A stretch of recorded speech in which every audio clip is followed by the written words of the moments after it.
this in the video, but we're gonna edit that. You all right?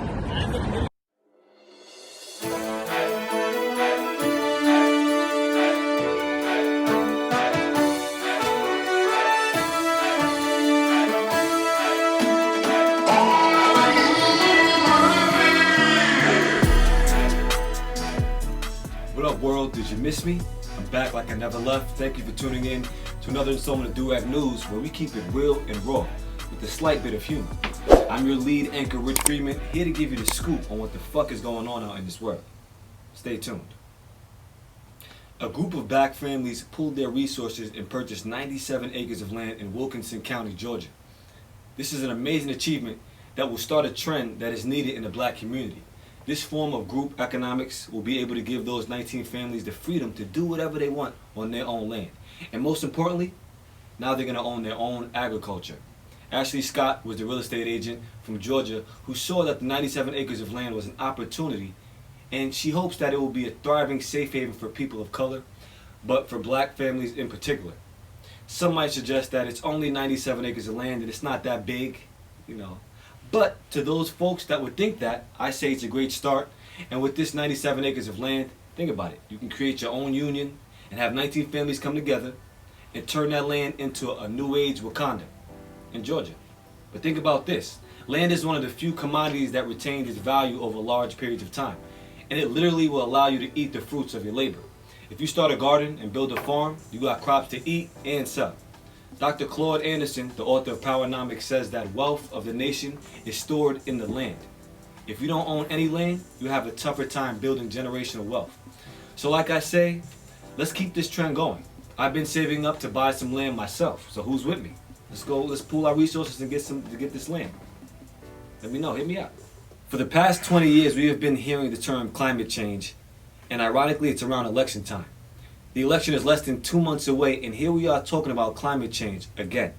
Some people believe that climate change is a serious problem, and others believe that the blatant ignorance of climate change is just to keep the oil and gas industries prosperous, even though we know it's killing us slowly. But let's start with the definition of climate.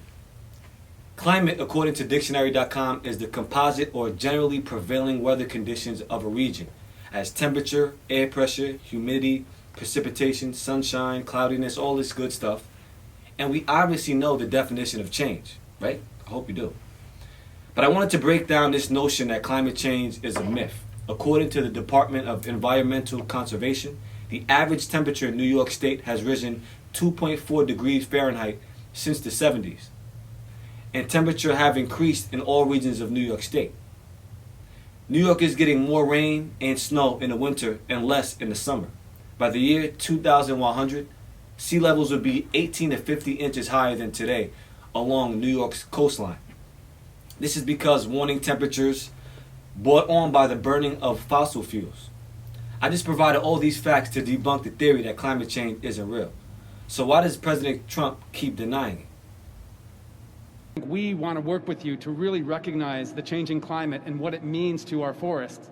And if we ignore that science and sort of put our head in the sand and think it's all about vegetation management, we're not going to succeed together protecting Californians. It'll start getting cooler. You just watch. Now, I don't know if he knows, but climate change is not about the weather on one particular day. Yes, it could be cold, but that doesn't mean that climate change isn't real. It's about the weather in an elongated period of time in a macro look at climate, not just for a few days. Is this guy stupid, or is he turning a blind eye because he is heavily invested in the extraction of fossil fuels that's causing this mess? According to Medium.com, Trump has accepted millions in donations from fossil fuel companies, and notably, he keeps a very close relationship with the infamous coal baron Bob Murray of Murray Energy, consistently delivering on many of Murray's personal policy priorities. So it's one hand washing the other, something that we always know. It's politics. But stop trying to act like you don't know that climate change is a real thing. And of course, we got to get into the weather with my favorite girl, Charisse Clima, Durag's news meteorologist. Charisse, how much time we got for this warm weather?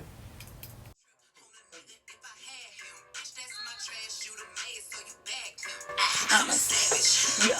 Classy, bougie, ratchet. Sassy, moody, nasty. Acting stupid. What's happening?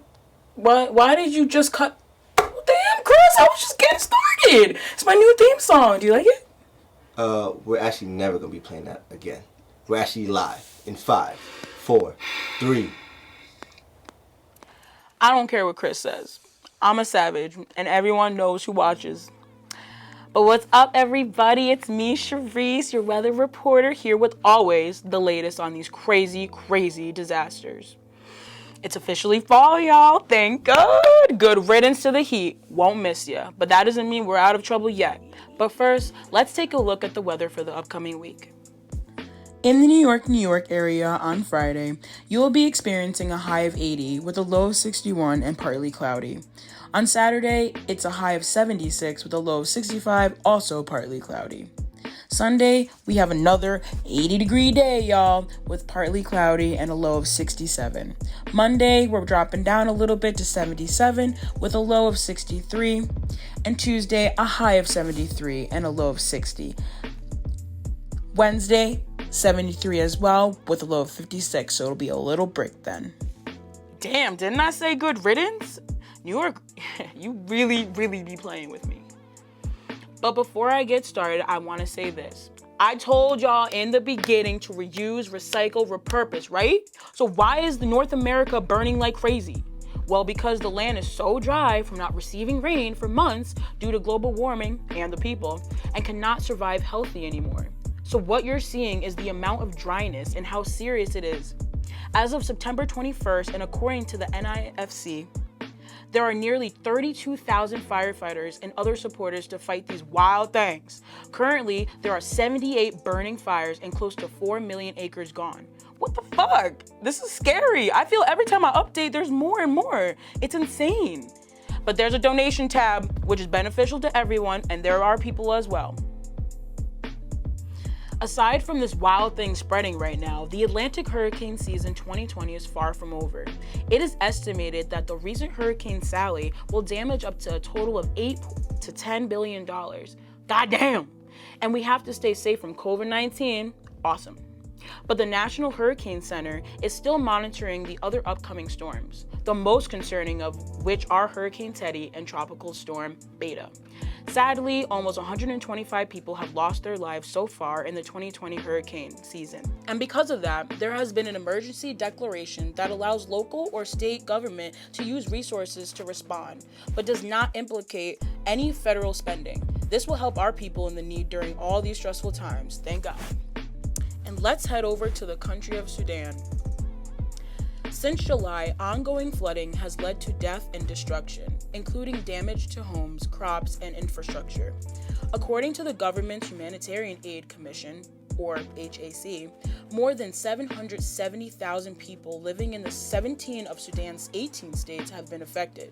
At least 120 people have died from floods and landslides as of September 21st. Over 100,000 homes have partial damage across 16 states. Now, the transitional government of Sudan declared a national state of emergency on September 4th, and that's to set for the next 3 months. The rain and floods are beating records in 1946 and 1988, and water continues to rise. There have been multiple official meetings to settle what's to come for these Sudanese citizens. There is also heavy rain in Ethiopia, in which caused flooding, and now all of that water has led to the Nile River, rising over 57.5 feet in August alone, in the highest in 100 years. The rain season for them doesn't end till October, unfortunately, and that means new records will take place. And due to the loss of homes and other important buildings, the challenge to hold COVID-19 epidemic the fuck down has arose. Lord help us. And I came across another humanitarian/weather disaster that's worth sharing. Though I can't pronounce that name, people are a stateless Muslim minority in the western Myanmar state of Rakhine. These people have been forced out of Myanmar by violence and racism for more than 20 years. Sounds familiar, don't it? And the Myanmar's government refuses to recognize the Rohingya people as an official minority group in the country and denying them citizenship. Most of them have fled violence against them by seeking refuge in neighboring Bangladesh. Up to 1 million people live in these sprawling refugee camps, where some of them are experiencing malnutrition, lack of resources, and education. However, that is not the only thing they have to worry about. The seasonal monsoons arrived in the Cox's Bazar region in Bangladesh, bringing flash floods that have made the living conditions in refugee camps more difficult. It has already caused significant damage to shelters and infrastructure in refugee camps that have affected more than 4,500 people. And now the arrival of COVID in that area has raised concerns about the health of the, I don't know how to pronounce that, refugees. Bangladeshi officials have planned to relocate to the outskirts of the region, praying this helps all of those refugees. And that's all I got for you this week. Wait. My sentence. I'm your savage weather reporter, Charisse Clima, signing off. Did I tell you? Stop playing that fucking song. I'm gonna show you a savage.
Fashion empire Ralph Lauren will be laying off 3,600 employees in the next few months because of poor sales caused by COVID-19. But this trend of laying off employees is just the beginning. We all have felt that financial strain that COVID has caused to our economy. From unemployment at an all-time high to retail businesses being shut down, this is the new norm. Brick and mortar stores all over the country have gone bankrupt or have fired mad employees. Stores like Neiman Marcus, JCPenney, Pier 1 Imports, J. Crew, all bankrupt. And then that's unfortunate because I used to shop at J. Crew. I used to rock that fly preppy swag, you know. But small businesses got it worse, with more than 100,000 businesses closed down for good. Now, I won't say that the coronavirus is the only reason why these businesses shut down, but it's like coronavirus stomped them out when they were already down. Brick and mortar stores were already losing to retail's Thanos, which is Amazon, and nobody fucking with Amazon. We know that. They're just too big. Did you know that their profits fucking doubled during the pandemic? We all spent that stimulus money on Amazon some way or another. Don't front. I'm saying all this to say, for us, the younger generation, we have no security with these companies. At any moment, they can start firing employees. COVID-19 is out of hands, and we don't know how long this is going to last. So I advise all of us to create our own passive income. Go ahead, download that Robinhood app, and put your money in the stock market. If you're sitting on a few G's in the bank, make that money work for you. I made over $1,000 in 2 months, just have my money in different stocks. If stock is not for you, just get creative and start making products that you can sell. I mean, whatever works for you, but keep in mind, we no longer have that safety net, so don't be relying on these companies. The previous generations were able to do that, but today it's a new day. COVID didn't turn this whole bitch around. Corona, corona, corona. And no, I'm not talking about the beer company. I'm talking about the coronavirus. Last year at this time, we were all good, going to functions that were packed to the limit. No mask, no long lines to go inside the store. Wasn't a lot of layoffs. People were working, and here we are now living in this distorted reality. I swear I'm over this shit. But we gotta look at the numbers and track the severity of corona from the beginning to now. According to the CDC, there's been 6.2 million cases here in the US and 200,000 coronavirus deaths. Now, compared to the U.S. total population of 328 million, you have a percentage of 1.8902439023 chance that you get the virus, and a 0.0162 that you will die. So 0.06 that you will die.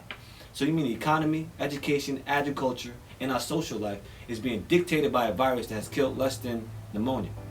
Hey, I'm just here to provide the facts. You do what you want with that information. I'm not here to suggest conspiracy, although this COVID shit has all the signs of conspiracy. But I'll say that this, even with all this confusion and change, there was always an optimistic way to look at something. We all needed a break from work. Some of us got paid to stay home. It gave us a time to reflect on where we are and where we stand in our own realities. And it gives people a reason to not be around people they really don't want to fuck with anyways. This time in history we won't ever forget. I just hope that we can create a newer, more united reality that's beneficial for us and not just fall in line with what the elite want our reality to be. Make your own reality.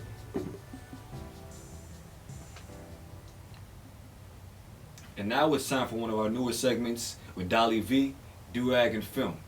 Dolly, what the hell is going on in the film industry?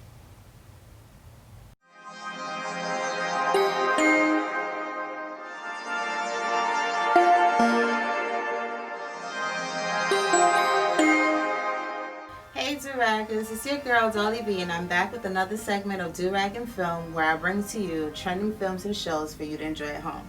Now that you're glued, let's get into it. So have you ever wondered how we became addicts to all that is social networking?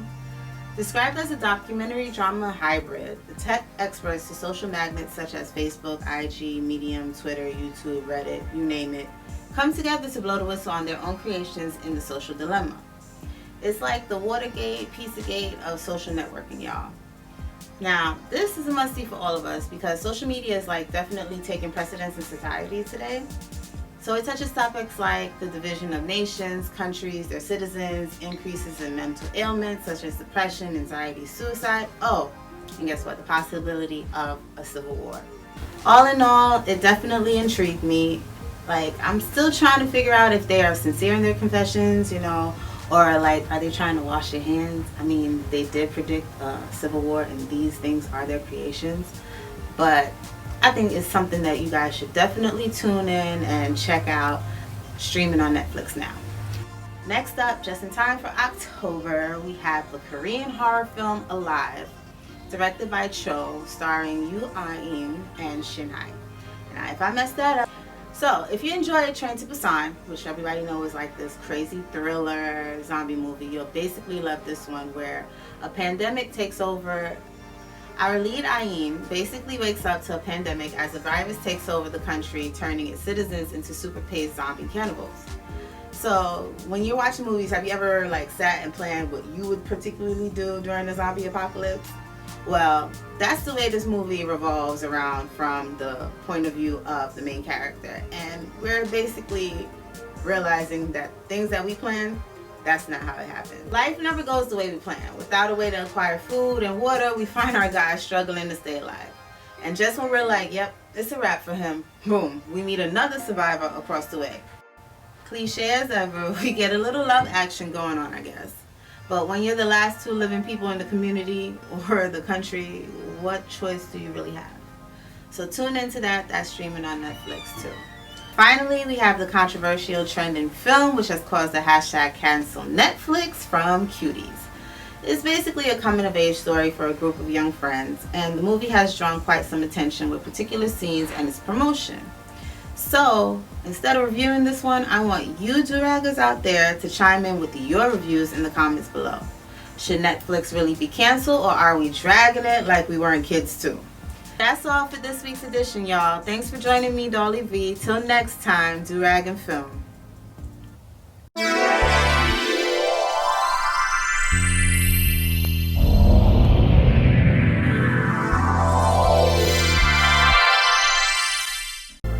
Hit it.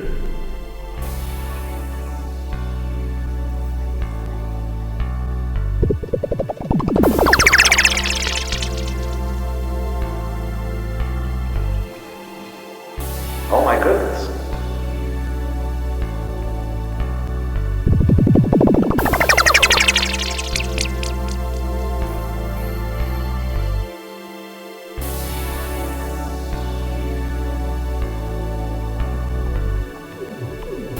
I have nothing to say.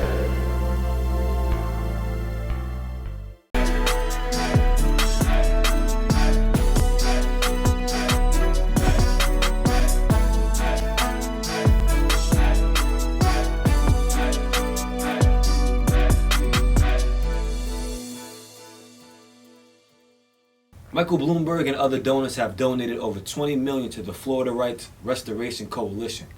Their mission is to pay back court fines and fees so that 32,000 felons may become eligible to vote in Florida before October 5th. Most felons are left without the right to vote because of their criminal past. But that's not right. It doesn't make any sense. Because you were convicted as a felon, you can't vote? Because they still deal with the consequences that these politicians are making, even though they can't even vote. But I digress. Although Mike Bloomberg's name is being mentioned as the main donor for this felon vote program, there were 44,000 donations, none of which came from Bloomberg himself. John Legend, Michael Jordan, Steven Spielberg, and LeBron James all contributed to the cause. And I think it's a great thing that felons in Florida will now have the right to vote, if their paperwork is right. But any money being raised by a politician like Bloomberg makes me raise an eyebrow. I mean, what are his intentions? Obviously, he wants Biden in the White House, so he's willing to do whatever to make that happen. Let's get 32,000 people in prison to be able to vote. He also vowed to spend $100 million to help Biden win in Florida this November. But hey, let's see if that even helps. This is the same guy who spent $1 billion to run for president and didn't stand a chance against the other candidates. Just remember, not all money is good money. I'm just saying, you can spend that money, doesn't mean he's gonna win. Give me some of that $100 million, I'll take it. And it's about that time we send that over to Durags and Hip Hop with my guy Chaos 360. Chaos, what up though? What's good, y'all? This is Chaos 360, and it's another segment of Durags and Hip Hop. Let's go!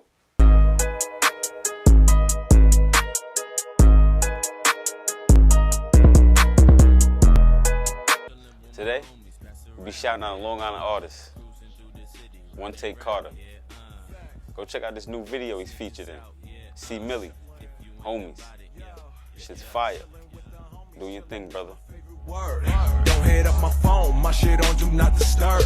Couple niggas with me and they on do not disturb. Jump right off the curb, hopping in the swerve. Roll me out something or I might just stay sober. Focused on my dreams, riding on this roller coaster. She want a mimosa, I need me a chauffeur. Gotta keep it kosher, you ain't bring your toaster. It's the type of table you gon' have to use a coaster. I'm the type to stuff a quarter in my penny loafers. Gon' pass me my roller. Say my name twice, I show up. Ain't a little kid, I'm a grown up. Make a wish, bitch, to return up. First I had to get my earner. Pass around, then I spread it. Point me out a rapper, I don't like him, I'll be headed. You pumping like to get it. I know that you ain't ready. I think you lost the noodle. Better go get your spaghetti. Sit up, chillin' with the homies, pass around, yeah. Today, we'll be talking about one of the kings of hip hop. And at one point, he was compared to a Doberman Pinscher. He repped the LBC. Who else can it be? The Dog. Yeah, Snoop Doggy Dogg. Snoop Dogg, you know, he was born in Long Beach. That's what LBC stand for, Long Beach Crib. And as a kid, his parents nicknamed him Snoopy because he loved the character from the Peanuts. Snoop wasn't always rich.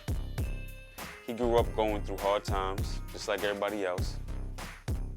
To try to make ends meet, he would sell candy, deliver newspapers, and bag groceries. Without his father there, it was hard going up. But through all of this, Snoop was still in school rapping. And while he was rapping, he was drawing big crowds. And that's when he knew that people were interested in his raps. Once Snoop got into his teens, he started getting to gangbanging, and he started rolling with the Rolling 20s, Crips, and he was frequently in trouble. Snoop started making mixtapes with him and his two cousins, Nate Dogg, Little Half Dead, and Warren G. They called themselves 213 after their area code. The music ended up in Dr. Dre's hands, and he was impressed. So we called the interview with Snoop Dogg, and the rest was history. Back in 1994, Snoop's solo album Doggy Style hit Billboard 200 charts at the #1 spot. Then that shit went quadruple platinum. We talking 1994 when it was hard for artists to get advertisement for music. That's just a show of the grind. We all know that Snoop is an amazing artist, but let me tell you something that you don't know about him. Snoop has an app called Snoopify that lets you post stickers of his face and joints on a photo. He made this app in 2013.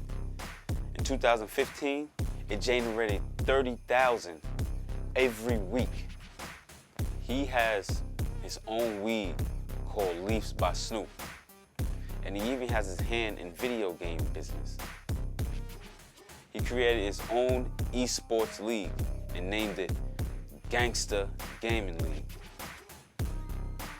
Drop in those comments and let me know if you know anything about these gaming or anything else that I just said about Snoop, because this is news to me, and I love Snoop. Snoop is like one of my greatest artists. Uncle Snoop, you're one of the greatest and inspired me to do better. The appreciation goes beyond words. Thank you, bro. I want y'all to let me know what y'all think about this Cardi B and Offset situation. At first, it looked like they was a pretty good couple. They was coming online, dancing around, you know. Cardi B dancing on him. She always putting him in the videos and talking, you know, talking about him on the music. And all of a sudden, bam, she wants a divorce. And I remember before, they did have a little issue where he had to get her back. He had to come on stage with thousands of flowers and, you know, maybe it's the same situation. She's just tired of whatever she's going through. But who knows? Hope they get their thing together. You know, you never want to see a black couple separate. Back to you, Rich. That was a dope segment, Chaos. And of course, you got to bring up the big homie, OG, triple OG, Snoop Dogg. He's somebody that has inspired all of rap. There's no way that you can't say that you weren't inspired by Snoop. And to be honest, he has one of the biggest names in rap internationally, not just here in this country, but all over the world. So big shout out to Snoop Dogg. Hopefully one day we can get you on the show so we can chop it up. And that's a wrap. Thank you for sticking with us and getting this good word. Our mission is to inform our people with the news perspective that is for us, by us. We will continue to stand true to our mission. A wise man once told me, life isn't about finding yourself. Life is about creating yourself.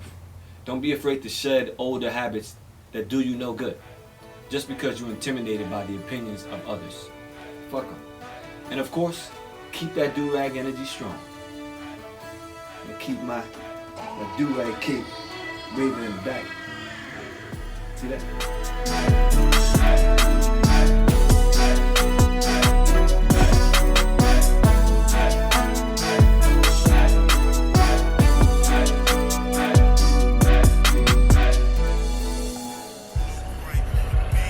Chillin' with my homies, pass around, yeah, cruising through the city, riding round, yeah, dopest niggas out, yeah, if you ain't about it, then get out, yeah, say I'm chillin' with my homies, pass around, yeah, cruising through the city, riding round, yeah, dopest niggas out, yeah, if you ain't about it, yeah, yeah, yeah.